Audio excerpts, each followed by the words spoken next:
Ouais les amis, on est samedi 24 mars, je suis toujours un peu malade, la voix qui est prise, mais enfin il fait beau, il faut y aller là, il est 13h, 13h30. Ici, il y avait une ruche 10 cadres que j'ai déjà secouée et mis dans le 4x4, je vais vous la montrer, elle était bourdonneuse. Et il y avait une reine, et c'est la reine qui pondait mal. J'ai tué la reine, j'ai secoué les abeilles, parce que juste à côté il y avait cette ruchette qui était un peu faible et qui manquait d'abeilles. Et puis vous voyez, elle rentre petit à petit pour la renforcer. Voilà.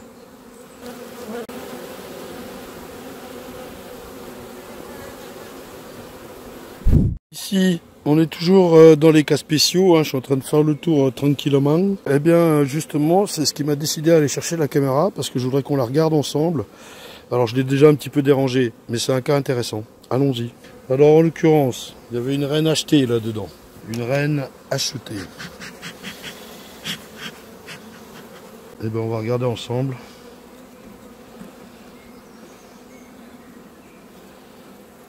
Donc, il reste de la nourriture. Ok. Regardez. Alors, qu'est-ce qu'on a? Pas de couvain, pas d'œufs. Alors, il va quand même rester quelques cellules de couvain qui sont pas très jolies.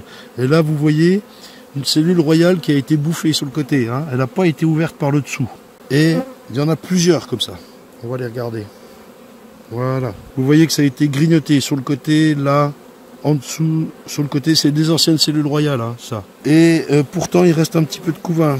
Et donc, on voit que c'est des cellules de rattrapage, quoi. Donc, diagnostic. Je suis passé courant, février. Pour la sous-peser, j'ai dû l'ouvrir, voir, ou je sais pas. Et là, fausse manip, sans sortir les cadres, hein, j'ai tué la reine. C'est ce que je comprends. Ou alors, c'est peut-être les abeilles qui l'ont fait. Donc, elles en ont réélevé une de sauveté. Là où elles pouvaient, hein. On va aller voir un autre cadre. Et donc, vu que ça ne pond pas encore, il y a probablement une vierge là-dedans pour prendre le relais.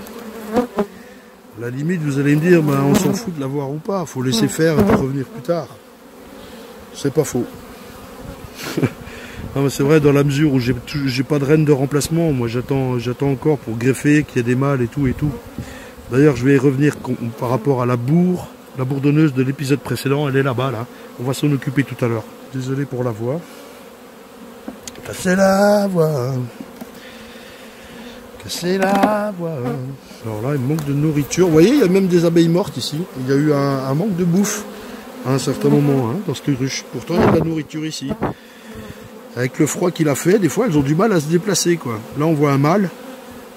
Et voilà, qui c'est qui est là? Regardez. J'avais raison. C'est une vierge, ça. J'espère que... Ouais, elle se fait attaquer. Donc là, je vais refermer tout de suite. Je vais enlever l'abeille qui l'attaque, c'est elle. La vierge, elle est là. Ok, elle est là. Je laisse faire les gens, il ne faut pas la déranger. Là, je fais vraiment pour la vidéo, quoi. Fausse manip de l'humain où les abeilles elles-mêmes ont décidé de changer la reine. Mais alors, c'est paraît bizarre parce que c'était quand même vraiment très tôt en saison. Donc, on trouve des cellules royales. Et donc, il y en a une qui a bien fonctionné, qui nous a donné une vierge, et cette vierge-là, elle a tué les autres cellules, puisqu'il peut y avoir qu'une reine. Donc ça devrait se faire féconder. Le problème, maintenant, c'est le camp, parce qu'il n'y a pas de mâle. C'est un peu tôt en saison, et tout ça. Mais bon, je laisse faire, enfin, je laisse faire. Je n'ai pas d'autre choix, j'ai pas de reine de remplacement. Donc, je note ce que j'ai vu, encore une fois, et voilà. Hop. Ça, c'est notre bourdonneuse de l'épisode précédent. Hein, le 20 mars, j'avais noté vue une CBO VG. Là-bas, j'ai une ruchette qui est prête. Elle n'a rien de spécial, elle est juste en manque d'abeilles. Ici, on va trouver la reine fécondée et la tuer, puisqu'elle ne marche plus. On va quand même essayer de vérifier s'il n'y a pas une vierge, c'est ça qui est compliqué. Et secouer le tout pour renforcer avec un bâton la ruchette qui est là-bas. Je n'ai pas de reine de remplacement à mettre, donc je fais ça. Et il a été suggéré, très bonne idée, de mettre du couvain fermé pour renforcer et ouvert pour qu'elle réélève une reine. À condition de tuer l'ancienne, hein, et éventuellement la vierge. Pourquoi pas? Sauf que moi je fais pas ça. Je préfère faire des cellules royales d'élevage si vous voulez. Mettre du couvain mélangé, tout ça, je suis pas très fan de la méthode. Alors quand on a que quelques ruches, je comprends. Vous voyez comme c'est calme. Je l'ai pas ouvert aujourd'hui, hein.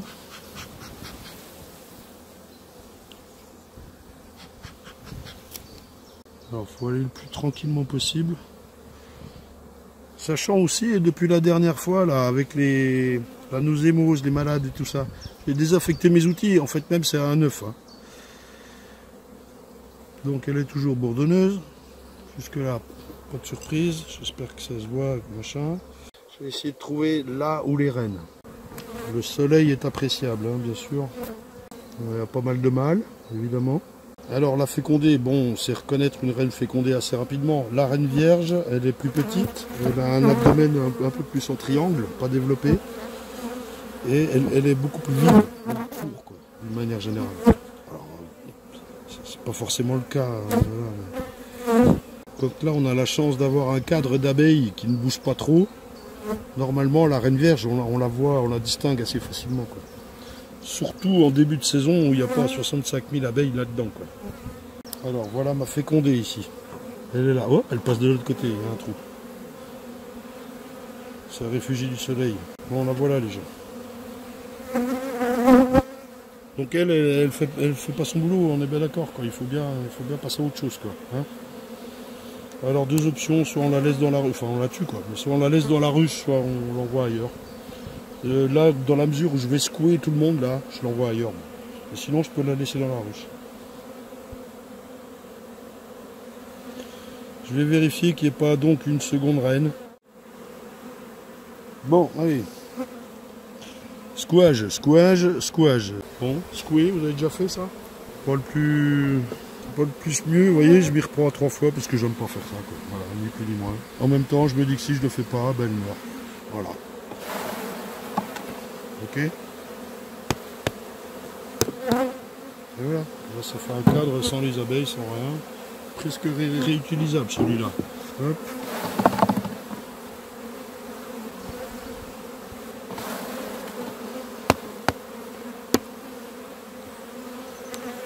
Oui, c'est pas joli. Hein. Donc au pire, allez, interro surprise. S'il y a bien encore une vierge là-dedans. Qu'est-ce qui se passe? Vous répondez dans les commentaires. Donc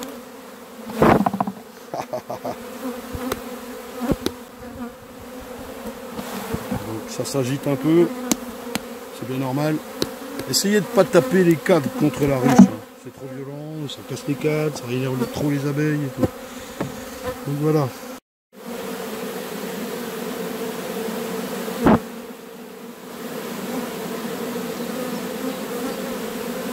Allez, on va secouer ça. Et là, simplement, visiter, et celle-ci, elle va, mais elle est un peu faible. Ensuite, secouage de caisse.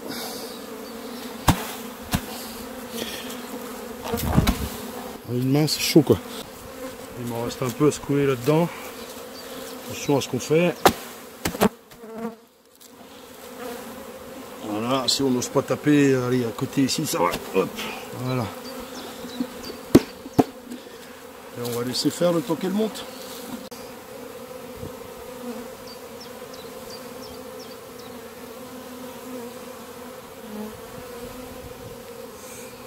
Alors on peut très bien faire sans le bâton, hein. Elles vont normalement se diriger, ça prendra peut-être plus de temps, dans la colonie qui se trouve juste au-dessus d'elle. Hein. Moi je vous dis, ça accélère le temps, ça cible vraiment la colonie dans laquelle je veux qu'elle monte. Parce qu'en même temps, si je me trompe de diagnostic, là, qu'il y a encore une reine vierge, donc ce que je vous demande en commentaire, qu'est-ce qui risque d'arriver là-dedans, hein?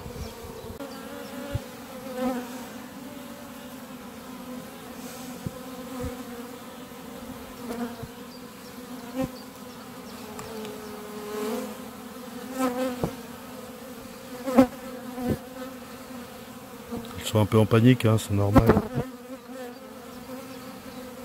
Enfin, je vous rappelle que si là il n'y a pas d'intervention, c'est toute la colonie qui meurt.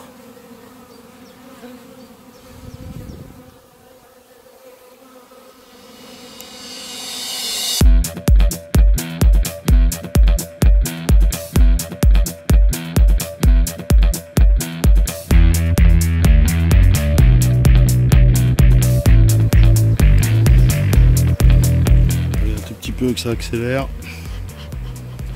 Par derrière.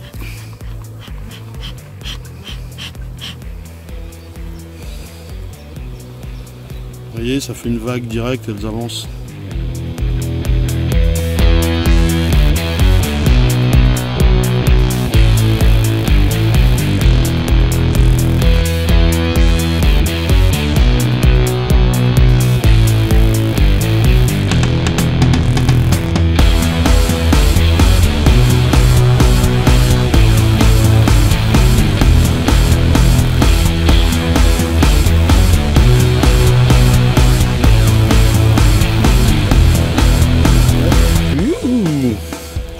Alors je vous vois venir. Vous voulez qu'on ouvre la ruche? Eh bien non, pas tout de suite les amis. Déjà je vais laisser faire, je ne vais pas toucher pour que tout le monde grimpe, ça prendra ce qu'il faut, mais je vais couper la caméra. Mais c'est aussi que là elle est en situation dérangée celle-là, hein, faut la laisser faire. Là si je l'ouvre, il n'est pas exclu que ces abeilles-là tuent la fécondée qui est là-dedans. Il faut laisser tranquille, ok? Allez. Où il y avait précédemment la bourdonneuse.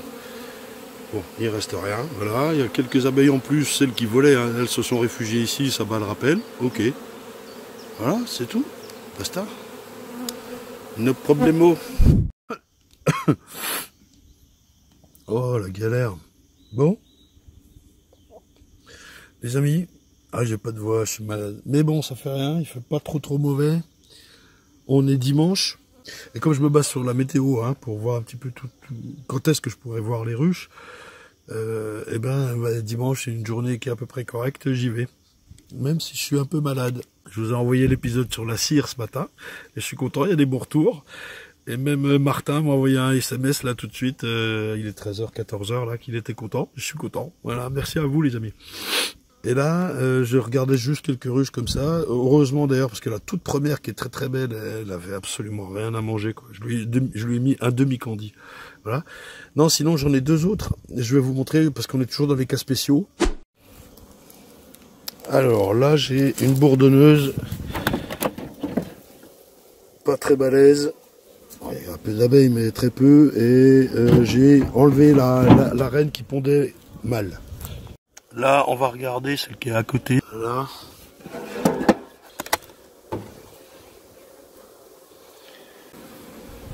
Alors ça a l'air calme comme ça. Ok. Je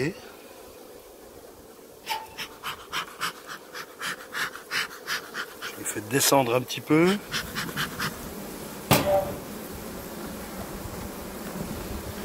Et tout de suite, vous entendez ?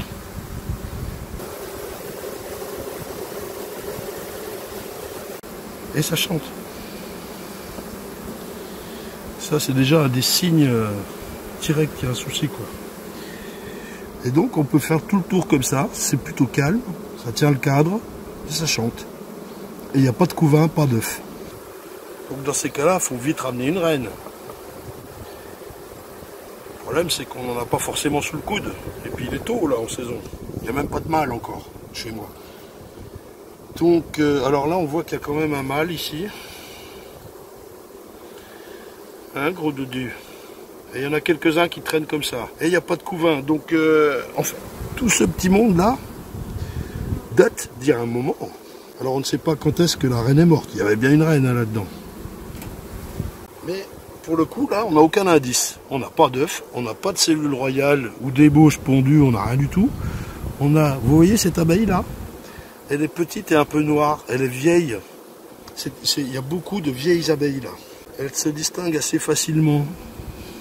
Bon là je prends... Alors, ouais, une remarque que je vous dis, et puis je la redirai, c'est que tant qu'il ne fait pas bien chaud, c'est-à-dire mi-mai, chez moi, hein, toujours pareil, ne sortez pas le couvain comme ça. Là il n'y a pas de couvain, on essaie de comprendre, donc je prends mon temps. Hein.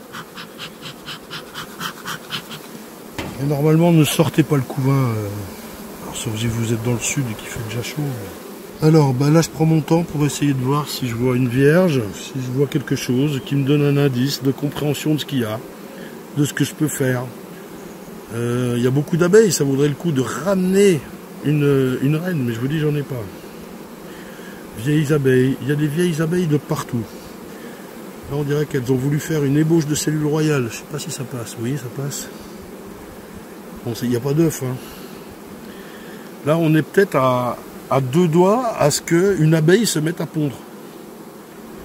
et qu'elles deviennent bourdonneuses, mais sans reine, hein, donc. En même temps, vu comme c'est calme, peut-être qu'il y a une vierge qui se balade partout. Bon, là, ça va être compliqué de voir quelque chose. Il y a beaucoup de vieilles abeilles, beaucoup. Ça signifie aussi qu'il va arriver forcément un jour ou un autre de butinage, où elles vont toutes sortir butinées, elles ne vont pas revenir. Et la population va s'écrouler, faut anticiper ce moment-là. Hein. Et l'anticiper en ne mettant pas 12 cadres, ou 10, pardon. En ne mettant pas 10 cadres, elle ne va pas les gérer, quoi. Beaucoup de monde sur ce cadre. Puis c'est calme, vous voyez. J'aimerais vraiment trouver une vierge pour confirmer mon diagnostic, en fait. Et laisser faire, ouais, elle peut tenir encore avec une vierge. Ou alors une vierge foutue, c'est possible aussi. Qui peut pas voler, par exemple, ou qui a un problème de pattes, ou un problème, hein. Ça arrive des problèmes chez les abeilles. Regardez chez les hommes. Ah, vous voyez, c'est que des vieilles abeilles, c'est encore. Alors, ce qu'il me faudrait là, c'est trouver une colonie avec une petite boule d'abeilles, une reine qui tient la route, et qui soit juste en sous-effectif. Et soit je prendrais la reine pour la mettre là-dedans, soit je prendrais les abeilles ici pour mettre dans la colonie avec la reine. Quelle est la règle? La règle, elle est plutôt de faire au plus simple. Là, de toutes mes colonies qui sont là, j'en ai pas une qui réclame plus d'abeilles. Donc j'avoue, je sais pas quoi faire. Il faut que je trouve ça dans un autre rucher. Donc si je trouve ça dans un autre rucher, je vais ramener la reine ici. Ce sera plus simple pour moi de transporter une petite cagette avec 6 abeilles et la reine que tout ça, toutes les abeilles là, quoi. Mais il faut que je trouve. J'ai pas encore trouvé. Puis il fait encore froid, puis il fait mal, puis je suis malade, et puis voilà. Donc voilà, écoutez, diagnostic, il est fait. Maintenant, c'est la solution. Alors, il est fait. On n'est pas sûr de ne pas avoir une vierge là-dedans. Et maintenant, la solution, ramener une reine. Voilà, ça paraît le plus simple.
Allez, on se quitte là-dessus. Juste un petit mot final. Vous avez vu, je voulais faire toute la semaine là, en commençant. D'ailleurs, j'ai bien fait de commencer dès samedi. Il y avait un petit peu de soleil et de chaleur pour filmer les abeilles, parce que sinon, lundi, mardi, mercredi, c'était pluvieux, c'était bof quoi. Et là, on est jeudi, 29 mars. Il fait 11 degrés à midi et demi. Alors, c'est un peu plus lumineux, mais c'est pas encore top, quoi. Regardez la ruchette à côté de moi, ça vole pas, hein. Bref, je suis bien à la bourre sur tout ce que je dois faire encore au bâtiment là. Vous voyez derrière moi, les mâts sont prêts à accepter les essaims qu'il faut que j'aille chercher pour les clients. Mais là, on sera dans 15 jours, quoi. 10 jours, 15 jours. Bref, ça devrait être la semaine prochaine tout ça. Filmer les vraies visites, hein, de belles colonies qui vont bien, parce que là c'est vrai que ça fait, je vous montre que les cas sociaux. Hein. Et voilà. Surveillez bien la nourriture, parce que là, entre la pluie et le froid, elles vont pas forcément butiner, il n'y a pas grand chose en plus. Surveillez vos colonies, qu'elles tiennent le coup jusqu'à la prochaine vraie mielée, quoi, hein, le vrai débarrage de printemps. Dans le sud, je suppose que ça va un peu mieux. Ici, c'est pas la joie, quoi. Hein. Allez, à la semaine pro les amis. Ciao.